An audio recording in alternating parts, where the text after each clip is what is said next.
Hello, good evening. Ratheesh Parappanangadi. നമ്മളിപ്പോൾ ഇന്ന് കോഴിക്കോട് ബീച്ചിലാണല്ലോ ഉള്ളത് കേട്ടോ. അടിപൊളി വൈബായിരുന്നു വൈകുന്നേരം.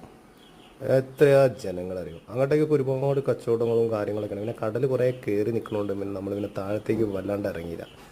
നമ്മൾ 4-5 പേര് വണ്ടിയിൽ കാറിൽ വന്നായിരുന്നു. പിന്നെ ഇവിടുന്ന് പോകാനോട്ട് തോന്നണമില്ല. ഇങ്ങനെ നിന്ന് ടൈം അങ്ങനെ സ്പെൻഡ് ചെയ്തു. ഇതിങ്ങനെ കണ്ടാലും മതി. ഇവിടെ നിന്നാൽ തന്നെ മതി, നമുക്ക് ടൈം പോകണം അറിയില്ല. ഇവിടെ ഉണ്ട് നമ്മുടെ കോഴിക്കോട്. ആ ബോർഡ് തന്നെ ഉണ്ടല്ലോ ഒരു തിളക്കം. എന്തായാലേ കോഴിക്കോടിനെ തന്നെ മാറ്റിമറിച്ച ബീച്ചപ്പോൾ അത്രയും പുരോഗമനം വന്നിട്ടുണ്ട്.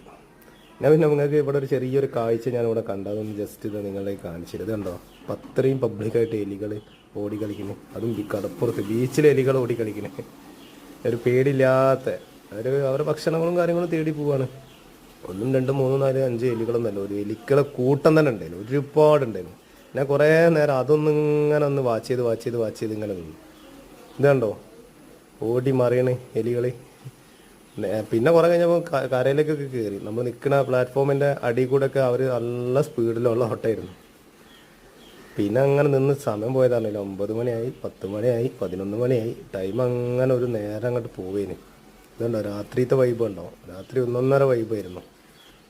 ഫുള്ള് ഇരുട്ടും കൂരിരുട്ട്. പക്ഷെ എന്നാലോ പകലിനെ വെല്ലുന്ന ജനങ്ങളും കാര്യങ്ങളും. 10 മണിക്കും 11 മണിക്കും 12 മണിക്കൊക്കെ അത്രയും ആൾക്കാർക്ക് സേഫ്റ്റിയാണ്. ഇപ്പോൾ രാത്രി ഉണ്ട് മീൻ പിടിക്കണുണ്ടോ, അവിടെ വലട്ട് ഇങ്ങോട്ട് മീൻ പിടിക്കുന്നുണ്ട് കുറച്ച് ടീം. അത് പിന്നെ കുറച്ച് നേരം ഇങ്ങനെ നോക്കിയിരുന്നു. പിന്നെ അതിൻ്റെ അടുത്തേക്കൊന്ന് പോയി. മീനൊന്നും കിട്ടണില്ല അവർക്ക്. ഇതും ഏകദേശം ഒരു 12-12:30 കഴിഞ്ഞു ഏകദേശം ടൈം. പക്ഷെ നല്ല ആളുകൾ ഫാമിലി അടക്കം കേട്ടോ. ഫാമിലീസാണ് കൂടുതൽ നിൽക്കുന്നത്, കപ്പിൾസും ഫാമിലീസൊക്കെ. പക്ഷേ ഈ രാത്രിയും എന്ത് മനോഹരമാണ് അറിയാം. അപ്പോൾ ഇവിടെ വരാത്തവരൊക്കെ ഉണ്ടെങ്കിൽ ഒന്ന് വരിക, കാണാം. ഇതൊന്നും നല്ല കാഴ്ചകൾ ഒരുപാടുണ്ട് അങ്ങോട്ട് കാണാൻ.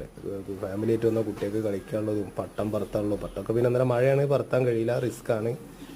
എന്നാലും തന്നെ നമുക്കെന്താ പറയുക, ടൈം പോണത് അറിയില്ല. അവിടെ ഇരുന്ന മണിക്കൂറുകൾ വെറും മിനിറ്റുകൾക്ക് പവറിൽ പോയി കിട്ടും.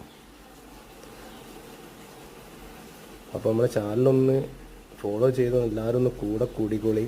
അടിപൊളി വീഡിയോസ് ഇനി വരും. ഇനി സെയിലിൻ്റെ കുറച്ച് വീഡിയോസ് വരാണ്ട്. 1-2 പേര് വീട് വിൽക്കാണ്ടെന്ന് പറഞ്ഞിട്ട് എൻ്റെ അടുത്ത് പറഞ്ഞിട്ടുണ്ട്. അതിൻ്റെ വീഡിയോസാവും വരാം. അപ്പോൾ അല്ല നിങ്ങളിലേക്ക്, അതായത് പരപ്പനാടി ഭാഗത്ത്. അപ്പോൾ നിങ്ങളിലേക്ക് ഞാൻ മാക്സിമം വീഡിയോസും കാഴ്ചകളും എത്തിക്കും. അപ്പോൾ ഒന്ന് സപ്പോർട്ട് ചെയ്യുക, നമ്മുടെ ചാനൽ സബ്സ്ക്രൈബ് ചെയ്യുക, ഒന്ന് കൂടെ. Thank you.